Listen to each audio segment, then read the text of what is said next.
There's a brand new citizenship by investment program available, and it is officially the world's cheapest citizenship that you can get. I'm going to tell you how to get a passport in this country you may have never even heard of. If you pull up a map of Central Africa and look along the equator, you will see a couple of islands that are perhaps best known for some of the world's best chocolate beans. You may never have thought about this country, but it's called São Tomé and Príncipe. And they are now home to a brand new citizenship by investment program that has the lowest price we've seen of any kind of program like this in years, under half the price of competing Caribbean programs, cheaper than the Caribbean programs used to be before they doubled their prices. I'm going to tell you how it works.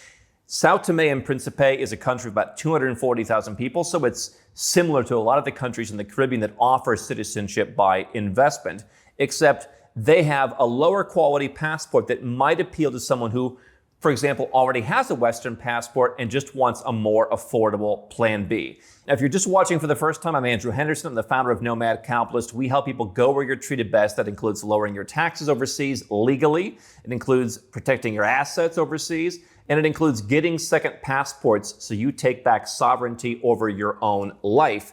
I like programs like this in countries that the average person might say, but you can't travel to as many places visa-free, because you're getting a plan B at an affordable price, and you're getting access to a different kind of country than you might have now. This is particularly interesting, I think, for some Bitcoin and crypto investors who they want to minimize the opportunity cost of getting a second passport. Quick refresh on citizenship by investment. This is where you make, in most cases, a donation to a country, and they grant you citizenship without the need to live there, without the need to go there. Now, in the Caribbean, they are adding some roadblocks where you are going to be in the future needing to go there for a brief period of time for your citizenship. São Tomé and Príncipe does not have that. It's going to be an easier way to get citizenship by investment. You don't need to move in the way you would to get naturalized. You don't need to have any ancestry. It's an economic transaction where you're helping them build up their country, and in exchange, they're granting you citizenship. And in this case, they have a lighter weight structure that's going to be lower cost. So let's go through the numbers. If you're a single applicant, you're going to have to donate $90,000 to the country in order to get citizenship. If you have a family that's 2 to 4 people, it goes up to a mere $95,000. So $5,000 extra, you get the family in. Who qualifies? Kids who are unmarried up to the age of 30, parents who are 55 and older, if they are dependent on you. What's interesting about this is not only the low price. Now, when I got St. Lucia citizenship way back in the day, it was $100,000. And I said, guys, it's not going to be this cheap forever. And people said, no, yeah, there's more and more programs. And there are more and more programs, but the price has gone up because there's so much more interest from all around the world. Not necessarily the West, although there is more interest from the West, but people all over the place want to get a second passport. And so countries can charge more, particularly the Caribbean countries wanted to cooperate with the United States and the European Union, so they raised the price to stay in their good graces. What's interesting about São Tomé and Príncipe is they don't have visa-free travel to the United States or Europe's Schengen area or the UK. They actually don't have a lot of visa-free travel at all. But the benefit there is they can charge a lower price because they're not concerned with getting along with those big Western powers. There's no one who's going to bully them because their citizens need a visa to go somewhere anyway.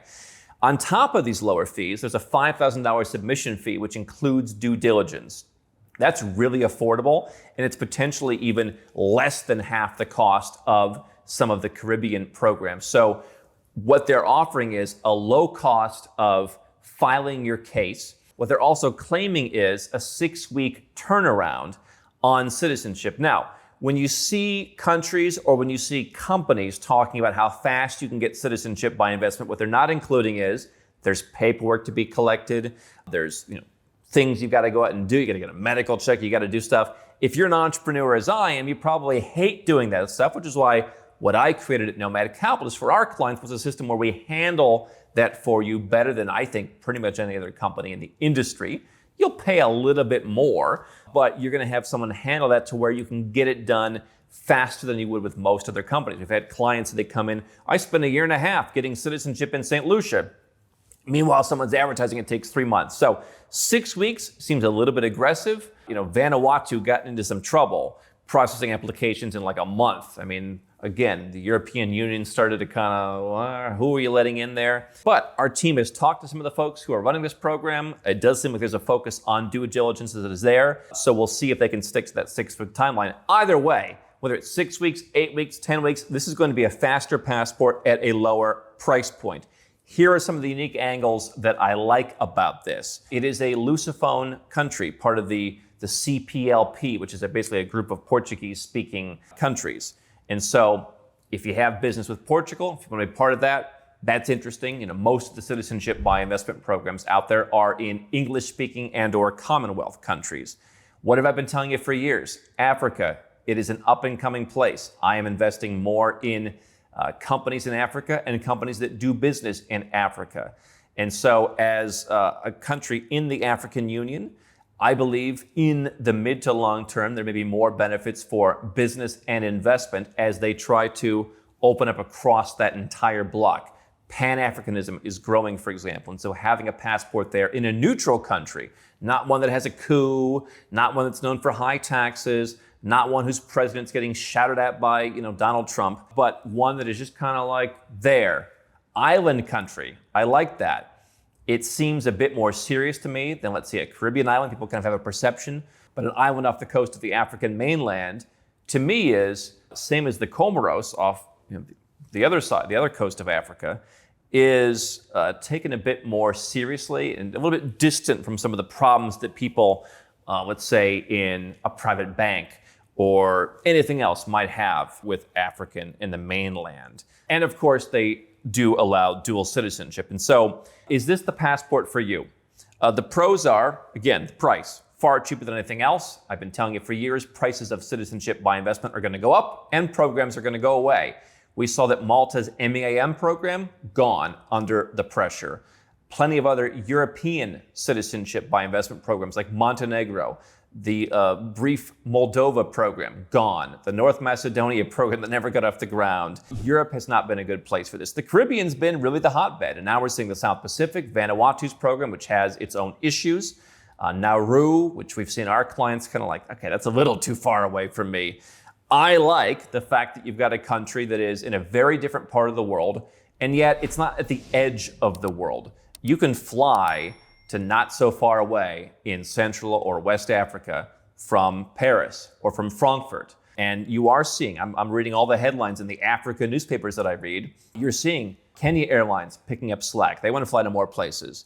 Other airlines are increasing service to places like this. And so I think that Africa is going to be better and better connected. You're also seeing airlines like Turkish Airlines being more and more connected. So this is not a totally far-flung place out in the middle of nowhere. It's different from where you probably live, but it is nearby stuff where things are happening. And I think that there's just a whole optics to that I like. If you had the chance to get citizenship in the Caribbean, as I did years ago for $100,000, it might sting that now you're getting an inferior passport for $90,000. That is why I believe you should do it now. And we're happy to help you at nomadcapitalist.com/apply. But under 100 grand, you're getting a plan B. Again, opportunity cost. If you are into Bitcoin or crypto, maybe it's better for you to save $110,000 or more, plus you're going to pay less in fees. Let's call it $125,000 to $150,000 less, maybe more if you've got a family. That money that you can keep in crypto, or let's say you have a business where you're putting money back into inventory, you're growing your business by reinvesting that cash, you still want a plan B, this could be an opportunity. This could be for somebody, let's say you're an American and you'd like to renounce citizenship in the future because your business is growing and you don't want to have to stay and be a U.S. taxpayer for too long until you're just stuck. And so you get this as your second passport, let's say while you're working on another passport by naturalization. Let's say you move to Ireland to reduce your taxes and you plan on getting that passport in the future. Or you're working on your Italian citizenship by descent, but you want to have some plan B now you can get quick. And if you had to renounce, you could. Or if you had to leave your country, you could. And so what I think is for some people, having a second passport, you can hold the residence permits of where you actually want to live on that second passport. And so particularly if you want to live in non-judgmental parts of the world, like let's say Southeast Asia.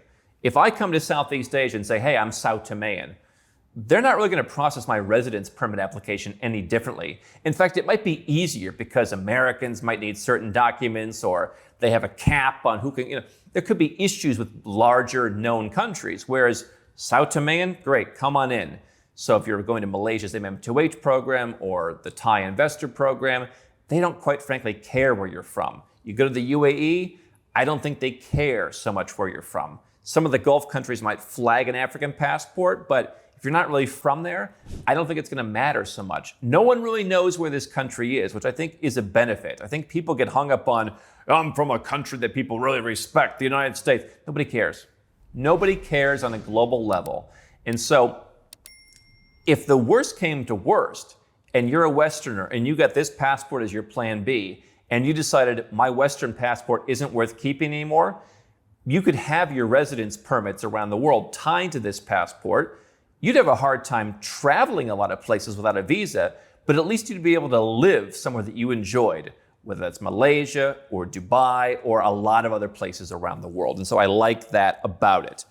The cons are the visa-free travel in terms of where you could just show up at any time. It's pretty bad.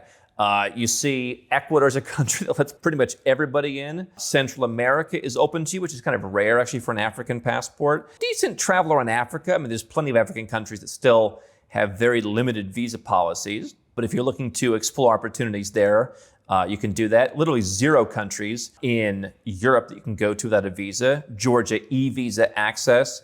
A few in kind of Central Asia, South Asia. Southeast Asia is open to you. So if you want to go to Malaysia, Singapore, Indonesia, the Philippines, that's open. We had a client once, he said, I don't want to travel the world. I just want to live in Asia. My wife is from, I forget where in Southeast Asia. He said, that's just where I want to live.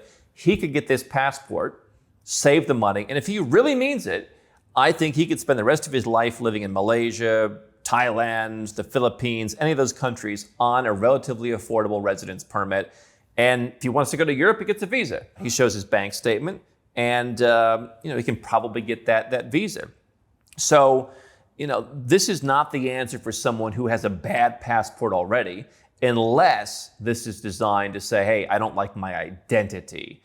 If you're Indian or Chinese or whatever, and you say, hey, that identity is getting in my way, then this passport is a cheap way to circumvent that. But generally, someone with a bad passport for travel should invest the extra money in getting something better. The real con of this passport is the travel. This is not a country that, again, like some of those in Africa, is on all the watch lists. I think it is a respected enough country. And by the way, if you wanted to add on to the visa-free travel, you can still get a golden visa in Europe, for example, with this passport. And then you have access to live in Europe. You don't need a European citizenship or an American passport to live in Europe. You can get a golden visa. We help people get those. Or you can get a digital nomad visa. I mean, there's many of different ways to increase your travel abilities. Geopolitically, São Tomé and Príncipe has worked with China from a business perspective, as many African countries have. They also have trade ties with Portugal. They've also worked with the United States on security. So they seem to be a friend to all. So the bottom line is, 2 things I've told you for years have become true. There are more citizenship by investment options available to you today, including more different kinds of options, not just Caribbean islands. And yet the price of the programs has kept going up. This is something for someone who just wants to dip a toe in, get an affordable plan B, more for Western citizens. And I think it could also be part of a passport portfolio, where you're getting not just a second passport, but a couple of extra passports. This could be an extra cheap sweetener, some extra spice that you're putting in the portfolio that gets the access to Africa, gets you something that's totally different. What do I always tell you? You don't want a passport portfolio of just the same kind of passport. You want different ones. You don't want to add anything toxic.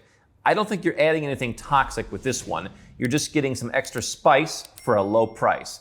If you'd like our help, what we do for clients is we sort through all the different options by investment, by descent, options that may be available to you but not to everybody else, options through naturalization. And maybe you do a series of these different things. So before you go to someone who just wants to sell you a passport like it's an auto part in a store, go to nomadcapitalist.com/apply.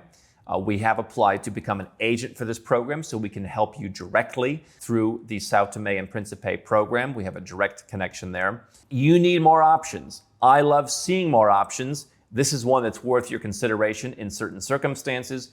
Go to nomadcapitalist.com/apply and learn how we can help you.